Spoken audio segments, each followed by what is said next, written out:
विद्यार्थी मित्रांनो, सह्याद्री ट्युटोरियल्समध्ये तुमचं स्वागत आहे। आज 27 तारीख, हा व्हिडिओ मी ॲक्च्युली 26 तारखेला तयार करतोय। अजूनपर्यंत कुठलीच न्यूज नाही आहे रिझल्टबद्दल, लक्षात घ्या, म्हणजे पर्सेंटाइल डिक्लेअर होण्याबद्दल।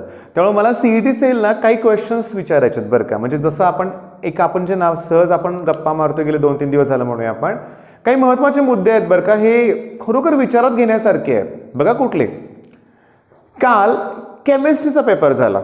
आता तुम्ही म्हणाल कुठला पेपर, री एक्झाम सुरू आहे, तुम्हाला माहिती आहे। री एक्झाम नको म्हणायला, क्लास इम्प्रूव्हमेंट टेस्ट सुरू आहे ना, त्याचा काल केमिस्ट्रीचा पेपर झाला। 4 दिवस सुट्टी आहे, त्यानंतर मॅथ्सचा पेपर होणार आहे। ओके, आणि त्याच्यानंतर पुन्हा सुट्ट्या आहेत। मग IT, geography, computer science, technical ह्या एक्झाम अजून होणार आहेत। मग मला सीईटी सेलला विचारायचं आहे की नक्की या वर्षीची ॲडमिशन प्रोसिजर कशी होणार आहे। कारण काय माहिती आहे का, क्लास इम्प्रूव्हमेंट टेस्टला जी मुलं बसलेत ना, त्यातली बरीचशी मुलं अशी आहेत की त्याचा ग्रुप क्लिअर नाहीत म्हणून बसलेत। रिझल्ट नंतर त्यांचा ग्रुप क्लिअर होणार आहे, मग त्या मुलांना आत्ताच्या ॲडमिशन प्रोसिजरमध्ये चान्स आहे का? काही डिक्लेअर केलं जात नाही सीईटी सेलकडून, लक्षात घ्या। मेन पॉईंट काय की त्यांचा रिझल्ट पण इतका पटकन लागणार नाही आहे, बट त्यांच्यासाठी सगळी प्रोसेस थांबवणं योग्य नाही आहे, लक्षात घ्या। मग त्यांना पुन्हा चान्स कसा मिळणार? आता त्यातली बरीचशी मुलं अशी असतील बरं का की ज्यांचा सीईटी मध्ये परफॉर्मन्स ठीकठाक आहे, बरं आहे किंवा चांगलाच परफॉर्मन्स असेल, पण ग्रुप क्लिअर नाही आहे म्हणून ते एक्झाम देत आहेत। मग अशा मुलांचं नुकसान होणार आहे। मग याच्याबद्दल काहीच उत्तरं नाही आहेत, लक्षात घ्या। ॲक्च्युली तुम्हाला खरं सांगू का की या मुलांना रजिस्ट्रेशन करायला चान्स आहे का, हा पण एक प्रश्न आहे। का त्यात बरीचशी मुलं अशी आहेत किंवा माझ्याकडे 3 मुलं अशी येत आहेत की ज्यांना मी गायडन्स देतोय की ज्यांचा ऑलरेडी ग्रुप क्लिअर होता, पण त्यांना नेक्स्ट इयर जेईसाठी रिपीट करायचं आहे म्हणून त्यांनी पुन्हा री एक्झाम द्यायचा प्रयत्न केला आहे। मग त्यांचे पहिले मार्क कन्सिडर करून त्यांना ॲडमिशन प्रोसेसमध्ये स्थान मिळणार आहे का, चान्स मिळणार आहे का, काही कल्पना नाही आहे, लक्षात घ्या। त्यामुळे ह्या गोष्टी क्लिअर व्हाव्यात असं मला वाटतंय। त्यामुळे जी मुलांनी री एक्झाम देत आहेत आणि हा व्हिडिओ बघतायत किंवा तुमचे काही फ्रेंड्स असतील ना, त्यांना सजेस्ट करा की सीईटी सेलला मेल करा म्हणून। काय नक्की त्यांचा निर्णय हे आपल्याला कळालं पाहिजे। आणि सगळ्यात महत्त्वाचं की ऑब्जेक्शन्स आपण घेतले होते, आपण खुश आहे। सीईटी सेलनं अशी एक न्यूज होती ना, 23 मार्क्स अलॉट केलेत। बऱ्याच जणांना गैरसमज झाला, सगळ्यांना वाटलं की चला प्रत्येकाचे 23 मार्क वाढले, तसे नाही आहेत। वेगवेगळ्या शिफ्टमध्ये मार्क वाढलेत बरं का। बऱ्याच जणांना माहिती होतं ती गोष्ट, पण काही जणांचा गैरसमज झाला। आता इश्यू असं आहे, ते मार्क्स वाढलेले खरोखर सीईटी सेलनं काय डिक्लेअर केलंय का? म्हणजे आता आपले जे 2 दिवसासाठीच ते फक्त डिस्प्ले केलं होतं, आता बघायला गेल्यावरती आपल्याला बघायला मिळत नाहीत आपले क्वेश्चन आन्सर। मग अशा वेळेस मार्क किती वाढवले काय कल्पनाच नाही आहे। बरं, आपल्याला काय पुरावा पण नाही आहे की आमच्या अगोदर एवढे मार्क होते तर एवढे झाले पाहिजेत। बरं, पर्सेंटाईल रिझल्ट तर लवकर डिक्लेअर केलाच पाहिजे बरं का। आता त्यांनी दिलंय, क्लिअरली मेन्शन केलंय ऑन ऑर बिफोर 28। तुम्हाला तर असं वाटलं ऑन 28 म्हणजे उद्याच कळेल आपल्याला रिझल्ट। ओके, रिझल्ट नंतर काय काय करायचं आपलं झालंयच। आणि काल यश दादाला प्रचंड कॉल आले, लक्षात घ्या, काउन्सिलिंगसाठी। ओके, त्याच्यातर्फे मीच तुमचे आभार मानतो। पण तसं कसं, गरज आपल्याला पण आहेच ना, म्हणजे तुम्हाला त्याचा फायदा होणारच आहे, लक्षात घ्या। आता मेन मुद्दा काय बघा, सीईटी सेलकडून आपल्याला उत्तरं हवी आहेत, हे आपल्या आजच्या डिस्कशनमध्ये आपण बोलतोय, ठीक आहे। पण सीईटी सेलकडून मला आणखीन ना सांगू काय, 2021च्या बॅचसाठी पण काहीतरी डिक्लेअर केलं पाहिजे ना लवकर। त्यांची एक्झाम मे मध्ये होणार आहे, लॉकडाऊनमुळे पूर्ण विस्कळीत झालेली आहे बॅच।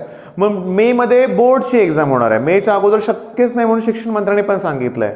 मग सीईटी केव्हा घेणार, मे नंतर लगेच का वेळ देणार आहे? डेट्स डिक्लेअर करा ना, हे महत्वाचं आहे। दुसरी गोष्ट, 20% 11th स्टँडर्ड आणि 80% 12th स्टँडर्ड सिलेबस, हे गेले 3-4 वर्ष सुरूच आहे म्हणूया आपण, बरोबर आहे। पण या वर्षीचा पोर्शन तर क्लिअर करा ना नक्कीच। तुम्ही 20% आत्तापर्यंत फिक्स होतं की मेजरमेंट असायचं, स्केलर्स अँड वेक्टर्स असायचं, फोर्स टॉपिक असायचा, फ्रिक्शन असायचा।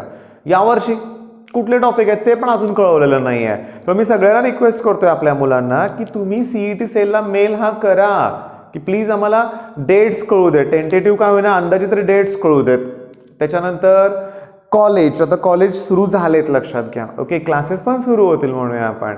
पण मी तुम्हाला पुन्हा ती एक रिक्वेस्ट करतोय, सगळं सुरू झालंय, आता हे परत बंद करणं शक्य नाही आहे, तो प्रचंड मोठा मानसिक धक्का बसेल। जस्ट एक एक्झाम्पल द्यायचं म्हणलं तर जिम सुरू झाल्यात, जिमला लवकर परमिशन दिलीच नाही गव्हर्नमेंटनं, म्हणजे 6 महिने जिम्स बंद होत्या, ठीक आहे, व्यायामशाळा. पण पुन्हा आता जर लॉकडाऊन केलं तर मनस्थिती काय राहील रे? बिलकुल, म्हणजे फार अवघड आहे ते. मग इथं काय केलं पाहिजे? आपला रोल काय? इथं थोड्या प्रिकॉशन्स आपणच घेतल्या पाहिजेत. शक्य नाही आहे तरी देखील तुम्हाला सांगू का, कॉलेजमध्ये गेल्यानंतर बऱ्यापैकी मास्क वापरा. मी जेव्हा बघतोय ना बाहेर, मास्क वापरायचं सोडून दिलंय लोकांनी, म्हणजे घाबरत नाही आहेत, भीती गेलेली आहे सगळी, मान्य करतो. कोविडमुळे चला ठीक आहे, आपल्या काय म्हणतो ना मेडिकलच्या सुविधा असतात त्यात इम्प्रूव्हमेंट झालेली आहे, ही चांगली गोष्ट आहे. लोक आता आरोग्याच्या बाबतीत जागरूक होत आहेत, हे पण चांगलं आहे. पण याचा अर्थ असं नाही ना पूर्णपणे निष्काळजी व्हायचं आहे आपण, नको आहे. तर मास्क हा वापरला पाहिजे. मी तर म्हणतो ते यूज अँड थ्रो सारखे मास्क वापरा, कंटिन्युअसली मास्क वापराच. जर तुम्ही कॉलेजला जात असाल ना, कॉलेजला जायला सुरुवात केली असेल ना, तर मास्क वापरा, रिस्क घेऊ नका. ठीक आहे, आपली इम्युनिटी चांगली आहे, तुमची म्हणूया, तुम्ही माझ्यापेक्षा अजून तरुण आहात लक्षात घ्या. पण आपल्या घरातले प्रत्येकाची इम्युनिटी तेवढी स्ट्रॉंग असणार नाही आहे, जास्त करून वयस्कर लोक. त्यामुळे आपल्याला काळजीही घ्यावीच लागेल. ठीक आहे, मग वाट बघूया रिझल्टची. आपण उद्याच रिझल्ट लागेल अशी अपेक्षा करतोय मी सुद्धा. आणि रिझल्ट नंतर मला कळवा तुमचा रिझल्ट किती पर्सेंटाईल मिळालं. ठीक आहे, व्हॉट्सअप ग्रुपवर इतके मेसेज येत आहेत, नाही रिप्लाय दिला जात हो माझ्याकडून, मी त्याबद्दल तुमची माफी मागतोय. आणि जेव्हा घरातली बाकीच्या कामं असतात, समजा कुणाला दवाखान्यात घेऊन जायचं आहे, जबाबदारी माझीच असेल, मग त्यावेळेस मग फोनकडे बघितलं सुद्धा जात नाही आहे, लक्षात घ्या. त्याच्यामुळे पण दुर्लक्ष होतं, हे पण ध्यानात घ्या बरं का. म्हणजे मला समजून घ्या.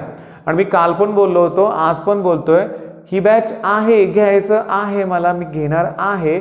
पण सध्या ह्यांचं काउन्सिलिंग 2020च्या बॅचचं म्हणूया आपण, किंवा काही त्यांचे क्वेश्चन्स, बरेचसे प्रश्नांची उत्तरं, इथं मला भेटायला येणारे लोक पण खूप आहेत. मी इथं आल्यावर वेळ द्यावा लागतोय, त्याच्यामुळे मला फोनवर उत्तर द्यायला जमत नाही आहे. ओके, मग नाराज होऊ नका. ऑप्शन फॉर्म भरताना मी मदत तुम्हाला करणारच आहे. ओके, मग तुमच्या रिझल्टसाठी बेस्ट ऑफ लक. धन्यवाद.